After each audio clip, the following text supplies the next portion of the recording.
Mesdames, Messieurs, bonsoir, bienvenue sur TV Roma pour votre grand débat. Ce soir, un sujet d'actualité brûlante puisque nous revenons sur les élections qui ont donné comme verdict l'élection de nos deux consuls, Silanus et Murena. Mais voilà, il y a une contestation, ce résultat contesté par Sulpicius, qui est avec nous aujourd'hui, comme d'ailleurs tous les acteurs de cette affaire. Alors commençons d'emblée. Sulpicius, pourquoi rouspétez-vous par rapport à cette élection? Donc, bonsoir chers téléspectateurs de TV Roma et chers citoyens de Rome. Donc, comme vous le savez, ici présent M. Murena et M. Silanus ont gagné les élections. Moi, je me suis aussi présentée, mais malheureusement, je n'ai pas gagné.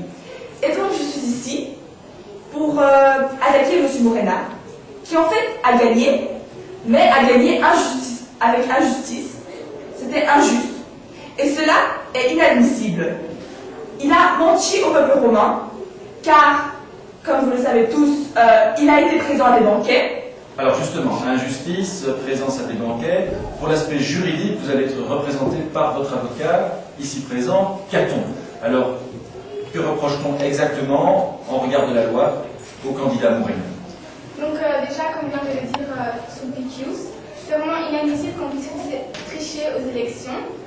Donc vous avez enfreint la Lex Tullia, c'est-à-dire, pour ceux qui ne le sauraient pas, interdit donc formellement d'organiser des banquets, des jeux, etc. Durant une période d'élection. Et comme vous vous présentiez à ces élections, vous ne pouviez pas organiser cela. Et il se trouve que par hasard, vous étiez présent à chacun de ces banquets et à chacun de ces jeux. Donc, nous avons déjà des témoins qui peuvent prouver cela et c'est vraiment inadmissible qu'on puisse tricher ainsi, d'autant plus que cette loi a été inventée, a été un peu réinventée par Cicéron, donc votre avocat. Donc, Cicéron, je vous connais depuis si longtemps, mais jamais je n'aurais pensé que vous auriez fait une chose pareille. Jamais je n'aurais pensé que vous n'auriez enfreint votre propre loi. Donc cette loi, vous êtes battu pour cette loi pendant quelques temps quand même, et aujourd'hui vous enfreignez votre propre loi. Voilà, des accusations très claires. Murena et puis votre avocat Cicéron, qu'avez-vous à répliquer à cela? Mais tout d'abord, comme vous dites, c'est par hasard. Donc j'ai été présent à un banquet. Le restant, vous dites que vous avez des témoins. Mais vous les avez peut-être corrompus. C'est vous, peut-être, qui les avez dit que j'étais là, mais ce n'est pas vrai. J'étais juste présent à un banquet et c'était par hasard. Comme va expliquer mon avocat Cicéron, c'était pas pour moi. Vous avez bien compris. Donc après, vous dites que, admettons, j'aurais triché, j'aurais fait des choses que vous dites là. J'aurais gagné quoi? 30, 50 voix, alors qu'au contraire, il y a une plus grande différence entre M. Sulpicius ici présent et moi. Donc c'est bien sûr que c'est parce que le gagnant et que monsieur n'avait pas à accepter qu'il a perdu. Alors, on va entendre l'avocat de Murena. On va d'abord attendre la... Non, on parle des votes, ok. Peut-être vous aurez gagné un petit peu plus de votes que moi, ok. Mais ce serait fait justement. Mais là, c'est injuste ce que vous faites. Vous avez menti.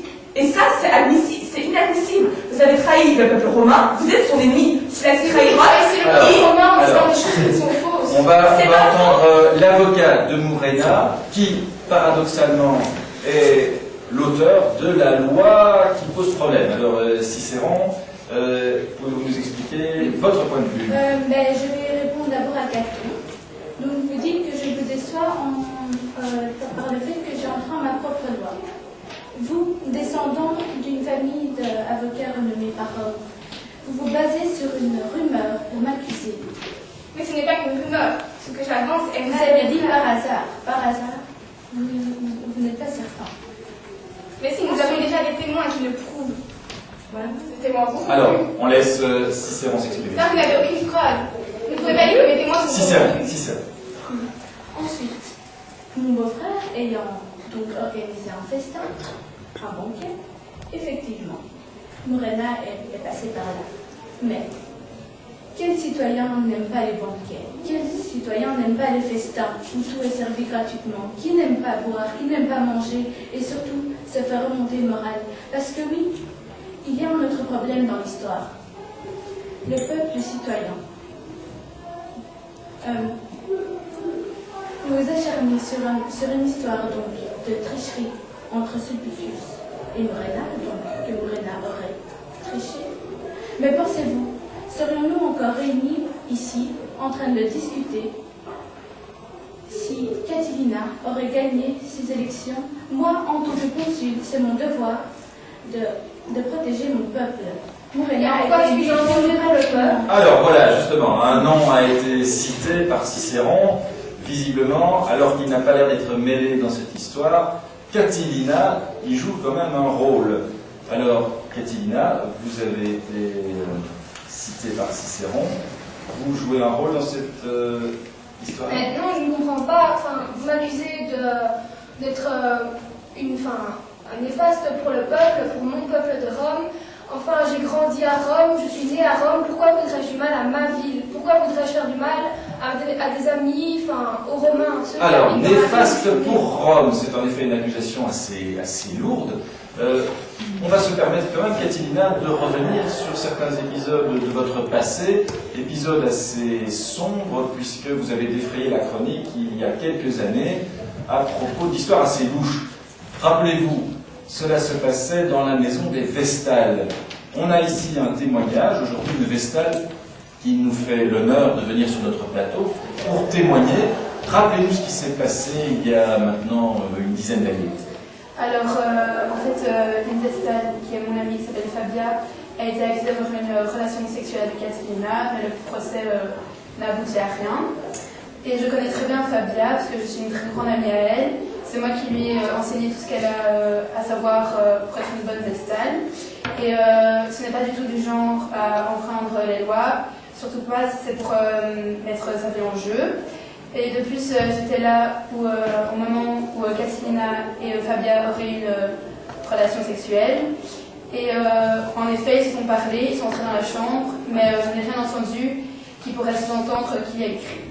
Voilà, donc ce serait à l'avantage de Catilina, cette rumeur ne serait pas fondée. Par contre, une deuxième histoire où là, nous avons un témoignage accablant, c'est une histoire qui vous a mêlé à une affaire avec une jeune fille. Alors ce témoignage sera un témoignage masqué. En effet, la dame que nous allons entendre souhaite ne pas être reconnue pour des raisons que vous allez comprendre.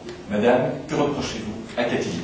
Donc, bonjour, moi je suis la mère d'une des filles que Catilina a violées. Oui, vous avez bien entendu, violée.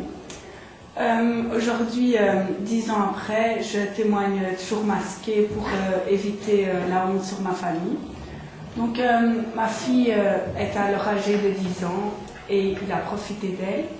De plus, elle était promise à un homme de famille riche avant même sa naissance. Et sur quelques minutes, il a cassé moralement et physiquement. En plus, elle n'a pas succombé au choc mental et s'est suicidée. Il y avait une lettre où elle nous expliquait ce qui s'est passé. Et elle citait entre autres aussi des autres filles qui s'étaient apparemment également fait violer par Catilina. Donc je ne vois même pas comment un homme ayant fait autant de crimes autour de lui est arrivé si haut dans le cursus honorum. Il n'a pas du tout sa place là. Et franchement, si Catilina, je vous avais en face de moi, je ne pense pas que vous seriez encore vivant. Vous n'êtes qu'une ordure, vous n'avez rien à faire. Merci.